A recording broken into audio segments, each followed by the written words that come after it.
Everyone thinks they already know who's going to win the 2026 FIFA World Cup.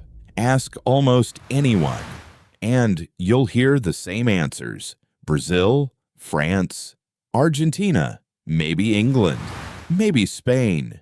It's the same conversation every 4 years. The biggest stars, the biggest leagues, the biggest reputations, and on paper. It all makes perfect sense, but here's something most people never realize. The World Cup has never been won on paper. Not once. Because football doesn't care about predictions. It doesn't care about betting odds, or expert opinions, or social media debates. The moment the referee blows the whistle, everything changes. One injury, one mistake, one unexpected goal, one unbelievable save. That's all it takes to rewrite football history. And history has a strange habit. It keeps repeating itself. The problem is, almost nobody notices until it's already too late. That's exactly why I think millions of football fans are making the same mistake again. Not because they're stupid, because they're looking in the wrong direction.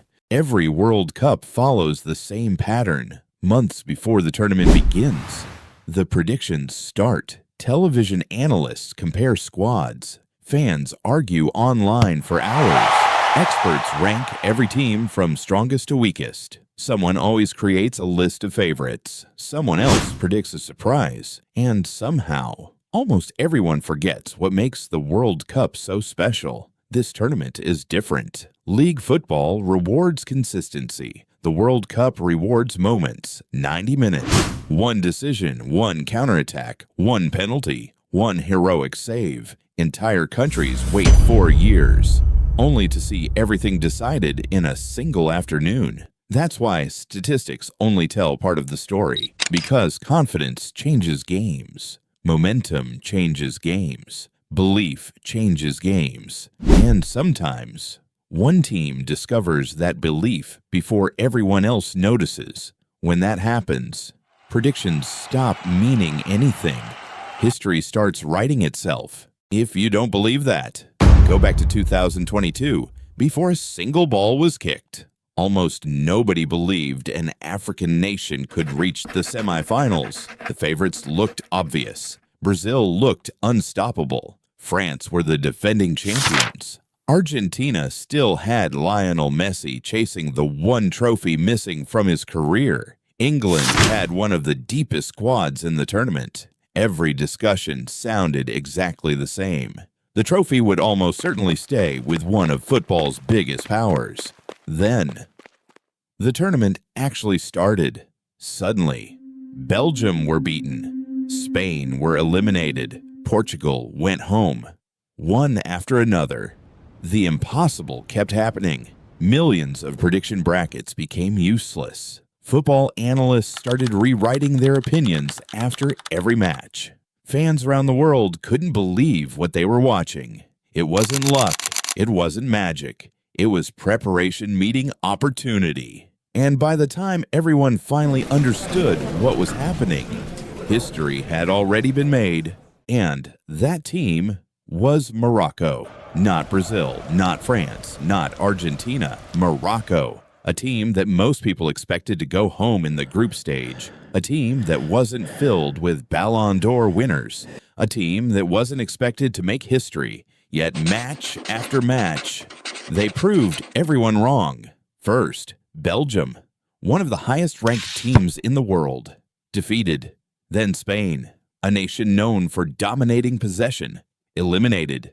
Next came Portugal, another football giant, sent home. Suddenly, the impossible wasn't impossible anymore. It was happening right in front of the world's eyes.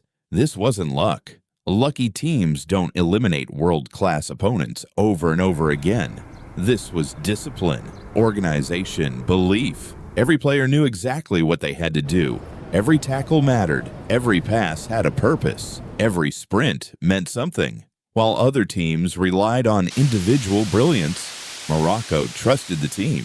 And sometimes, that's even more dangerous. So what actually made Morocco different? It wasn't just talent. Plenty of countries have talented players. It wasn't just tactics. Many teams had world-class coaches. The difference was unity. Every player defended, every player attacked. Nobody thought they were bigger than the team. When one player made a mistake, another teammate was already there to help. When one player got tired, someone else covered for him. There were no passengers, no shortcuts, just relentless effort. That's something statistics can't measure. You can't put teamwork into a spreadsheet. You can't calculate belief. You can't predict confidence. And that's exactly why so many experts got it wrong. Because football isn't played inside computers. It's played on the pitch. Now think about the 2026 World Cup. Millions of people are making predictions again. The favorites have already been chosen. The headlines have already been written. The debates have already started. But here's the question almost nobody is asking. Which team is quietly improving while everyone is watching somebody else? Because somewhere, right now, a national team is preparing for the biggest tournament in football. Training, learning, growing together. Without cameras, without headlines, without pressure. Maybe it's Morocco again. Maybe it isn't. But history tells us one thing. The next surprise always arrives before people expect it. And when it finally happens, everyone acts like they saw it coming. They didn't. So, who will win the 2026 FIFA World Cup? Honestly, nobody knows. Not the fans, not the analysts, not even the players. Because football has always rewarded the teams that seize the moment. One injury can change everything. One red card can change everything. One incredible save. One perfect counterattack. One unforgettable goal. That's all it takes. The biggest name doesn't always lift the trophy. Sometimes, the team nobody believed in becomes the team nobody will ever forget. So before you decide who your favorite is, remember 2022. Remember every prediction that turned out to be wrong. And remember this, the next football miracle might already be happening. We just haven't noticed it yet.